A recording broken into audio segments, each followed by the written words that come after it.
The Adventures of Sherlock Holmes, starring Basil Rathbone and Nigel Bruce. The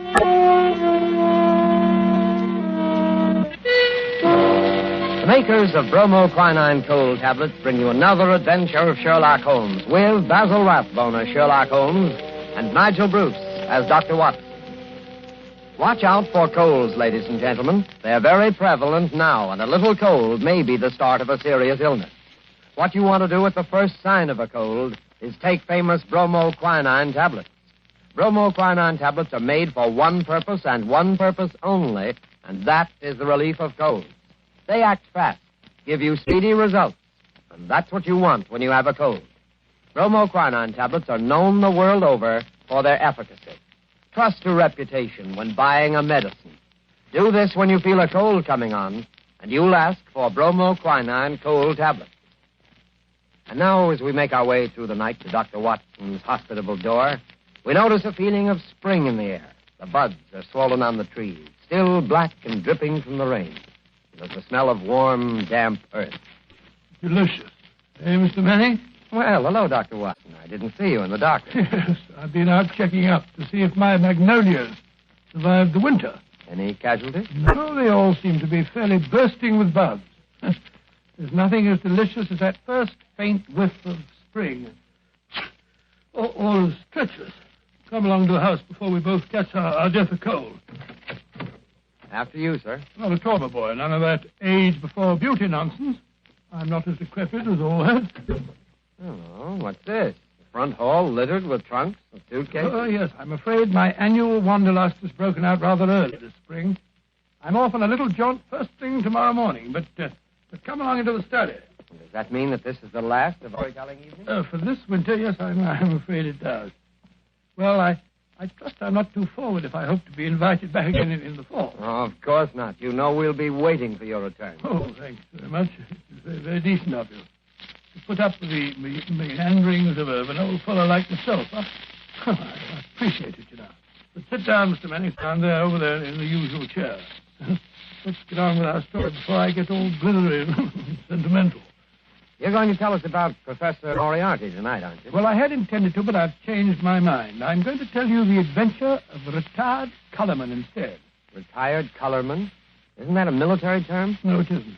Mr. Josiah P. Amberley has been the junior member of Brickfall and Amberley, manufacturers of artistic paint boxes. He made quite a tidy little fortune. Retired from business at the age of 61, bought a house at Lewisham, and then settled down. The next year, 1897, I think it was, the old fool married. Married? Yes, married. The woman 30 years his junior. Yes, that's always a bit risky. Risky? Risky. Within 2 years, he was as miserable a creature as crawls beneath the sun. Oh, dear me, I'm jumping ahead of the story again. As I was saying, it was the 23rd of April, 1899, and a rainy and disagreeable April it had been. Holmes was in a melancholy and philosophic mood that morning as he stood by the window, watching the raindrops chasing one another down the pane. Rain had always depressed him when he was not working on a case. When he was working on a case, I don't believe he realized that there was such a thing as weather.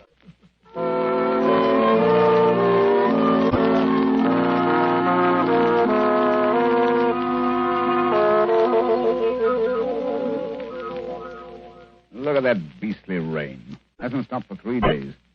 Might as well be another flood. Well, heaven only knows what transgressions could have brought it on. That's been a really first-class crime for months. Oh, cheer up, Holmes, cheer up. It's probably good for the crops or something. The shortage in crime? No. The rain, of course. Probably makes the little buds sprout and the little shoots shoot. Oh, don't be so blasted optimistic. More likely rotting all the seed that's already been planted. Rain, where the deuce does it all come from? This confounded English climate? Why any man with half a brain stays on this rain-soaked, mist-bound island is beyond me. Oh, I doubt if the men have anything to do with it. It's the ladies, God bless them. This climate gives them perfect complexions, and with so many lovely creatures about, what Englishman would think of quitting the country? So much beauty, such exquisite... Oh, rubbish, Watson, rubbish. The spring has given you a temporary softening of the brain. I regret to say it seems to have that effect on most impressionable males. Impressionable nonsense. When a woman's concerned in running her cases, you never even notice whether she's 16 or 60, and then you don't care whether she's got a well-turned ankle or whether she's flat-footed. Oh, why should I? Holmes, there are times when I think you're a cold-blooded fish. Possibly, Watson, possibly. Why do you suppose the fool doesn't show up? What fool? Josiah P. Amberley. Oh, is he one of your clients? Oh, I suppose I may call him so. He's been sent to me by Scotland Yard. Oh, by Scotland Yard. Quite. By Lestrade, to be exact. You must consider the case fairly hopeless if Lestrade hands the matter over to me of his own accord. Look, Holmes, there's a cab drawing up in front of our front door. He must be your client, Mr. Amberley. Yeah. Strange-looking individual, eh, Watson? He's quite an old fellow. Looks literally bowed down with care. Ah, but no weakling. Look at those shoulders and that chest. The framework of a giant. He's arguing with the cab driver about the fare. Ah. Watches the pennies, eh? I must say I don't like his face.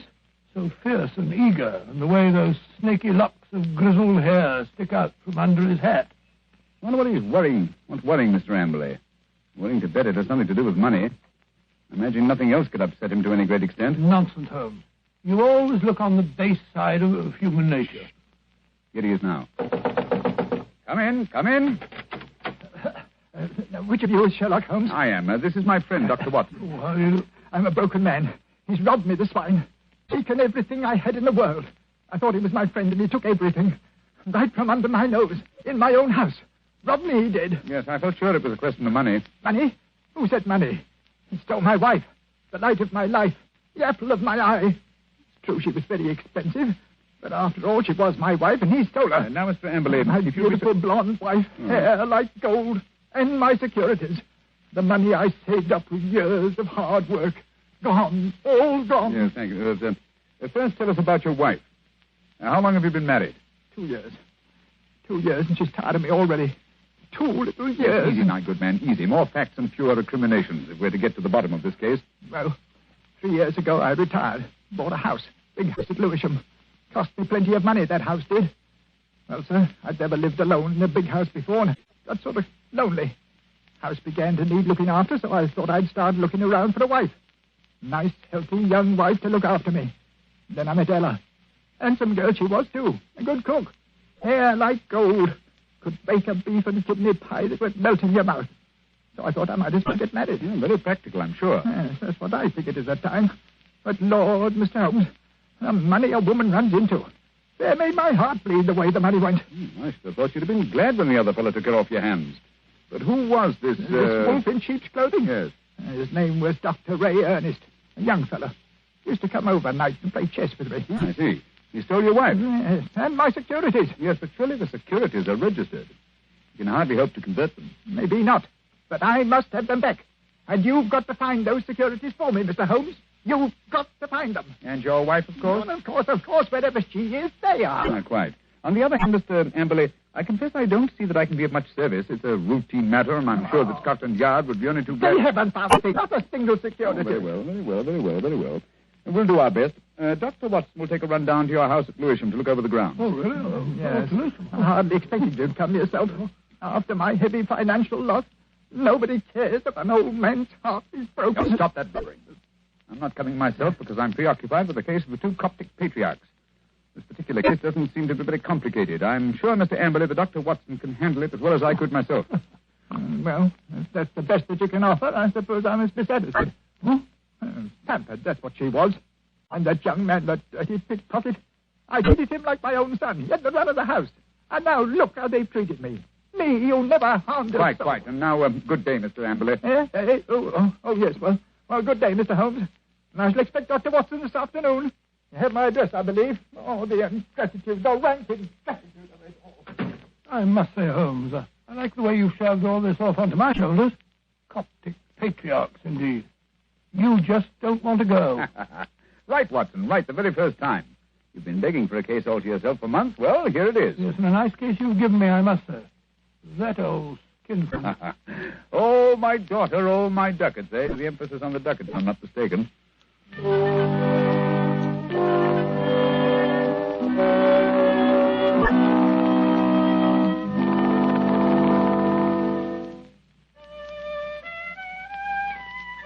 Oh, confound that passage.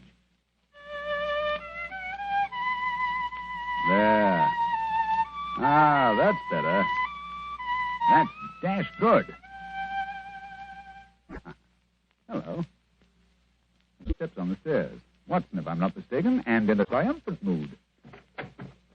Hello, Holmes. Well, I'm back.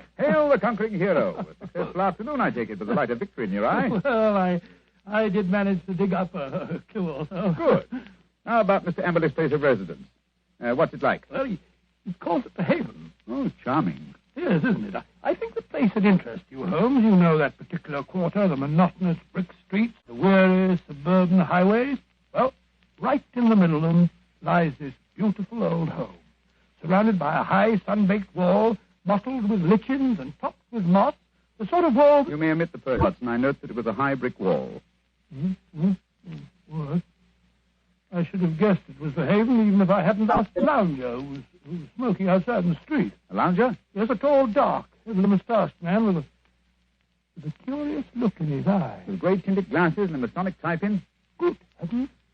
How'd you know? Oh, the fool. A child of 10 could have seen through that. Oh, Mr. Holmes, I don't see. Never mind. Continue with your story, Watson. Well, I'd hardly entered the gateway before I saw Mr. Amberley coming down the drive to meet me. He began at once, pouring out his grievances. We walked back to the house together. And? Well, once inside the wall, I must say, I've never seen a place worse kept. Garden lined with weeds and in a dreadful neglect. The house, too, was slatternly to the last degree. It just goes to show what happens to a place when there's no womanly hand about to keep it in order. Yes, but Mrs. Amberley's only been missing a few days. Hardly time for so much disintegration to take place.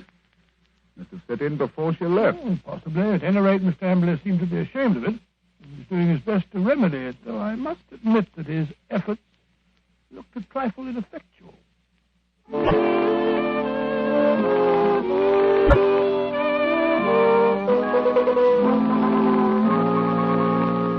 What's to become of me? What's to become of me? My wife gone, most of my fortune stolen. Oh, come in, Dr. Watson, come in. Here you see what remains of what used to be called my home. An Englishman's home is his castle, so they say. But home is where the heart is. And my heart... Look out, Dr. Watson, look out. That wood waste just seems Oh, look at that. My best pair of trousers. Too bad. Careful. You almost get into that pot of paint. Oh, dash it all, Am. This is absolutely the limit. Sorry, I shouldn't have left that pot of paint in the middle of the passage, I suppose. But when one's alone in the house, one forgets. Well, alone? So you've been doing this painting yourself? It must strike you a strange occupation under the circumstances. One must do something to ease an aching heart. And step in here, Dr. Watson. This is my study, my sanctum sanctorum. Oh, sanctum sanctorum. I see you've just finished painting woodwork in this room, too. The smell of paint. Yes, it's not dry yet. That's why I have a fire in here. Now, let me see. Where did you keep your security? In the safe in that wall. This room is really a strong room, like a bank, with an iron shutter on the window and an iron door, burglar-proof. Ah, that's the irony of it. No thief from without could have taken my money, but my wife, my own wife. There's a picture, Dr. Watson, on the mantel, taken in a wedding dress. Nice-looking girl, Emily. Doesn't look the sort the viper, the ingrate. Oh, really? Why, that very night, I bought 2 upper circle seats at the Haymarket Theatre. Wanted to give her a treat, I did. Oh, didn't she go? No. Last moment she said she felt sick. That she had a headache, she did. I believed her, went alone. When I came back, she was gone. My safe was right back. Just a minute. What night was that, Mr. Emily? Last Thursday. Oh, Thursday, was it? Yes, an unused ticket. Money wasted. There was always wasted money. May I have that ticket, Mr. Emily? Hold on. You've thrown it in the fire. Now, why? I want to get rid of it. I want to get rid of everything that reminds me of her. Here, give me that picture. Well, I see. There, into the fire she goes, closer.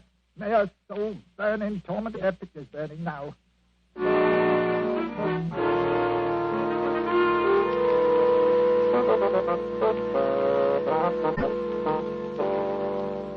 Unpleasant fellow, eh, Watson? This case begins to look more somber than I suspected. If you could only have brought me that ticket, Watson. Oh, I did my best, Holmes. I may not have the ticket itself, but I did notice the number of the seat. Oh, bravo, Watson. How did you happen to remember it? Well, as a matter of fact, it was my place in form at school, 31. See from the bottom. And so it stuck in my head. Splendid, old fellow. Then Amberley's seat must have been 30 or 32. Hear me now. Who can that be? Well, whoever it is, he's dashed impatient. Oh, yes. Here he comes up the stairs, fairly running. Come in. Well, bless my soul if it isn't our old friend, our good friend, Mr. Amberley. What's up? A telegram, Mr. Holmes. I can't make anything of it. Here, see for yourself. Uh-huh. Come at once without fail. Yes. Can give you information as to your recent lost find Elman Yes, at Elman. Vicarage. Dispatched at 2:10 from Little Purlington. Little Purlington in Essex, I believe, not far from Frinton. You will start at once, of course. Watson, look up the train. It's probably a hoax. What could anyone in Little Purlington But know it's from about a very responsible person. Where's my Crockford? Yes, here it is. We'll look up this minister of the gospel. Elman. Here it is. Yes, J.C. Elman, M.A., living of Mossmore, Little Purlington. Yes, but I still don't... Surely, Mr. Amberley, you want to find your wife and your lost securities, don't you? Of course, but it's a waste of time and money. Here we are. Here's the train from Liverpool Street at 5:20. Yes, just have time. Mr. Amberley, you go downstairs and hail a cab. I'll help Dr. Watson throw a few things in the bag. You think I need Dr. Watson? Perhaps I'd better go alone. Oh, no. It may be a trap for all we know. I don't think I shall go. Mr. Amberley, it would make the worst possible impression on both police and on myself if you refused to follow up so obvious a clue. We should feel that you were not in earnest about this investigation. Very well, I'll go. Perhaps you'd better go with him, Holmes. What? Take your case, Watson. After the brilliant ways in which you've handled it? No.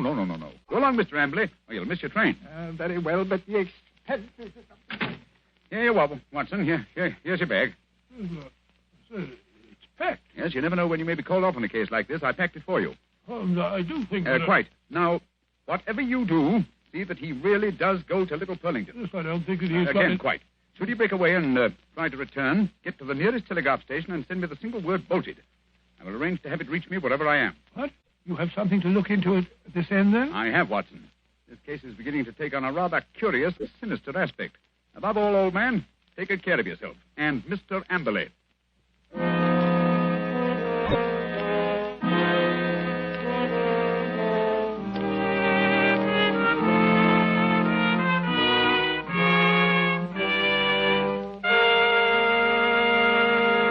Before we find the outcome of Watson's curious mission, ladies and gentlemen, I have a few words to say. Here's what you want to do when you feel a cold coming on. Here's what you want to do at the very first sign of a cold. Take famous bromoquinine cold tablets. Bromoquinine tablets don't fool. No, sir, they get right after a cold symptom. They get right after a cold's misery. They relieve the headache and other pains that go with a cold. They relieve that stuffiness and feeling of depression that accompanies a cold. They help reduce the fever that goes with a cold. Bromoquinine tablets are fast and decisive in their action. First, because they're made especially for the relief of the common cold. And secondly, because they act internally. You can take lots of things for the relief of a cold, but nothing more reputable and reliable than famous bromoquinine tablets. Get them at any drugstore at the first symptom of a cold. Ask for bromo, B-R-O-M-O, quinine, Q-U-I-N-I-N-E, bromoquinine cold tablets.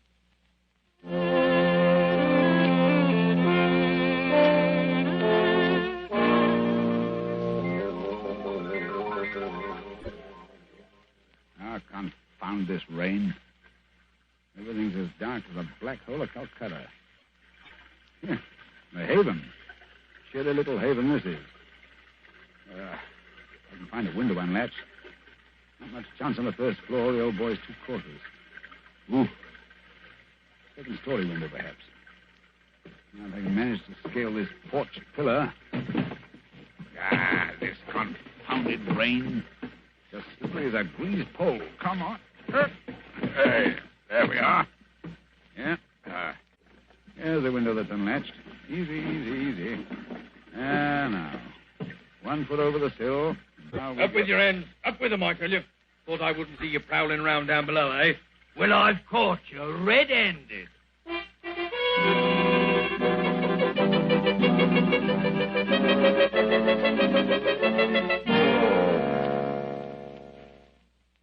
Nice wild goose chase that turned out to be. That friend of yours, Sherlock Holmes, is a fool. I'm sure, Mr. Amberley, if you'll call and see him, he can explain. Explain nothing. That vicar had never seen that telegram before. The way he treated us. You might have thought we were suspicious characters.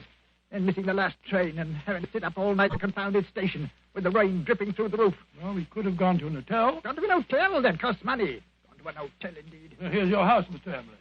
I think I'll go along home now and get some breakfast. You will not. I'm going to come into the house and see if everything's all... I look up there. The window over the porch. It's open. Perhaps you left it like that yourself. Rubbish. I tell you, I don't like the looks of this. Where's my key? Here it is. We'll soon find out. I say, it's gloomy, isn't it? Look. Someone's been here right enough. Footprints on the fresh paint. I'll find him if I have to tear the place apart. Don't need for that, Mr. Amberley. We're here waiting for you in the study. Holmes! Good heavens, Oh, what a wait. start you gave. How did you get in here? Climbed in through an upstairs window. That's burglary, young man. Yes. Burglary has always been an alternative profession, and I cared to adopt it. I'll admit I was glad I hadn't when I walked into Inspector Lestrade's gun last night. He thought I was a burglar, too. But come, we're keeping him waiting. He's in the library. Here they are, Lestrade. I told you we could expect them back before 10. No, but look here, that's not Lestrade. That's the man I saw loitering in front of the gate yesterday afternoon. The fellow with the black moustache and the glasses. Yes, that's right, Dr. Watson. Yes. Lestrade fondly imagines that's the disguise. Oh, now look here, It's as obvious to anyone who takes the Now, trouble. look They here, can see I've that- had enough of this. I won't have two busybodies prowling around my house in the middle of the night. And what's more, Mr. Sherlock Holmes, I suspect you sent that telegram yourself. Very clever of you, Mr. Amberley, very clever. You look a trifle pale. I thought a night in the country might do you no, good. enough of that. What kind of a fool do you take me for? I have you put behind the bars, all of you. Oh, surely not Inspector Lestrade. Why, he's from Scotland Yard. I don't care if it's from the House of Lords. Yeah, none of that. You're all disgraced, publicly disgraced. Breaking into my house in the middle of the night. Oh, I'll get you for that. What were you doing in here last night? Answer me that. Looking for the bodies. What? Looking for the bodies of your wife and Dr. Ernest. What have you done with them? How dare You murdered them in this room. We have ample proof. Why, you... Stop him, Watson. Stop him. He's got a capsule in his hand. It's poison. He's going to swallow it. No. Come on, get that out. Spit it out. Spit it out. Spit it out, or I'll choke No you. shortcut, Mr. Amberley, if you please. Everything decently and in its proper place. Take him away, Lestrade. Right, come along now. No more monkey business. I won't put up with that. All right, come. Phew, what a scene. That old brute Amble is a murderer, eh? How did you find it out? Well, the first clue was the theater ticket, which you didn't give it out. Oh, that destroyed his alibi. Yes, the theater people assured us that there had been 2 empty seats, not just one. The second clue was the smell of fresh paint. What was he trying to hide by that? Yes, what? Gas. He asphyxiated his wife and Dr. Ernst in this room, Good heavens. his strong room, which was as near airtight as anything could humanly possibly Yes, be. but how? Well, that's what I wanted to find out. That's what I was looking for when I broke into the house last night. And what did you find? Look here. Notice the gas pipe along the skirting here? It rises in the wall, in the angle there, and ends in that plaster rose in the center of the ceiling where it's concealed by that ornamentation. The end's wide open. How horrible. Yes, then look here. Look, to the floor. What do you make out? 2 words written on the wall. We were. Then a scroll. We were. What does that mean? The poor devil was trying to write, "We were murdered." I can see the whole ghastly scene. It was last Thursday night. Amberley had lured his wife and Dr. Ernest into this room.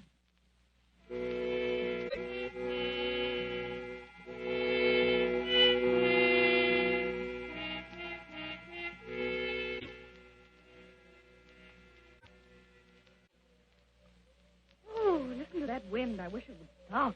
It's not so bad in this room. Have a little game in here, eh, Dr. Ernest? Just you sit here. Entertain the doctor while I go and look for the chessmen. Excuse me for a minute, Dr. Ernest. Certainly. And if you don't mind, I'll close the door.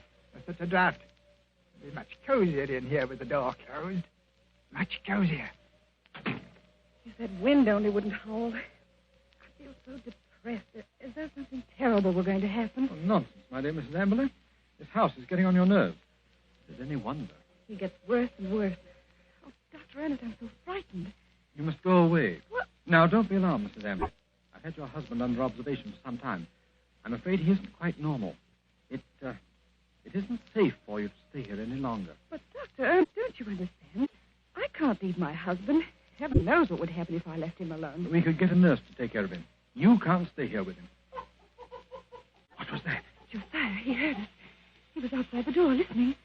Oh, Dr. Ernest, this is terrible. What can we do? Listen. You hear that? It's the gas. Someone's turned on the gas. I can smell it. Hurry, we've got to get out of here. What? Oh, the door's locked. He's locked the door. Amberley! I say, Amberley, open the door! Quick, the window. No, that's locked, too. The iron shutters. Amberley! Amberley, let us out! You realize what this means? He's going to kill us. He must have gone mad, I'm afraid. Yes, it's what I was afraid of. He's a maniac. A homicidal maniac. Oh, this is horrible. We're trapped. What a fool I was. What can we do? I feel so faint. I can hardly breathe. Here. Lie down on the floor. The air's better down here. It's no use.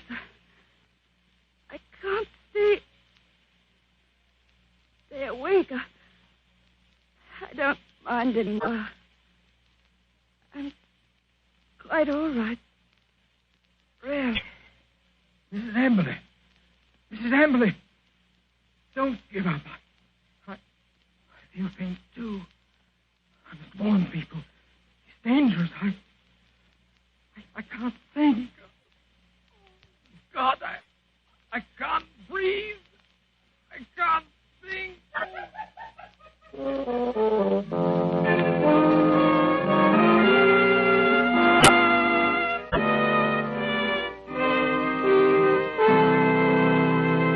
What a tragic story, Dr. Watson.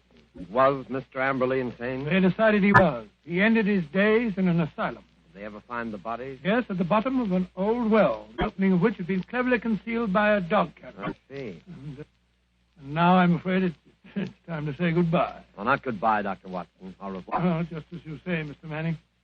Anyway, in conclusion, I want to thank you and our radio audiences who so patiently listened to the reminiscences of a sentimental old fellow. And I want to wish you all, old and young, an extremely happy summer. Thank you, Dr. Watson. Ladies and gentlemen, in just a moment, Basil Rathbone would like to say a few words to you. But first, may I give you a word of advice? Remember the danger of the so-called common cold. Remember the sickness it can cause and the bills it can cost. Act promptly, decisively, at the first sign of a cold. Take famous bromoquinine tablets. Bromoquinine tablets have a reputation. Their fame extends to all quarters of the globe. Their merit is an assured fact. Reliability is the one thing you want in any medicine, especially medicine for the relief of cold. Don't wait. Don't procrastinate when you feel a cold coming on. Go right to your druggist and get a box of bromoquinine tablets. The small cost may save you a lot in grief and expense. Ask clearly for bromoquinine cold tablets. And now, here's Basil Rathbone. Ladies and gentlemen, to me, Sherlock Holmes has always been one of the greatest characters ever created. Tonight, as our present series ends, I'd like to thank our sponsor, the makers of bromoquinine, for giving me the opportunity of playing Holmes on the air, especially with such an inspired Dr. Watson as Nigel Bruce. Oh, Basil, Please. Oh, sorry, what? Speaking for myself and Mr. Bruce, may I express our gratitude to our radio audience for the many letters of interest and encouragement that we received. And finally, a word of appreciation to all the performers and others concerned with this program who have helped so immeasurably in making the Baker Street days live again. And now, until fall, it's time for me, too, to say au revoir and good luck.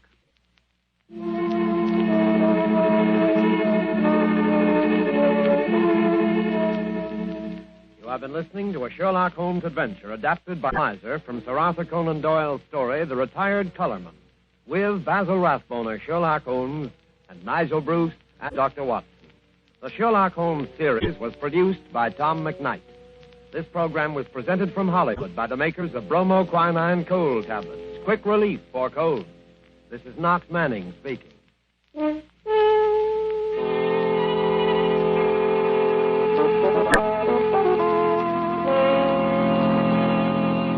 This is the National Broadcasting Company.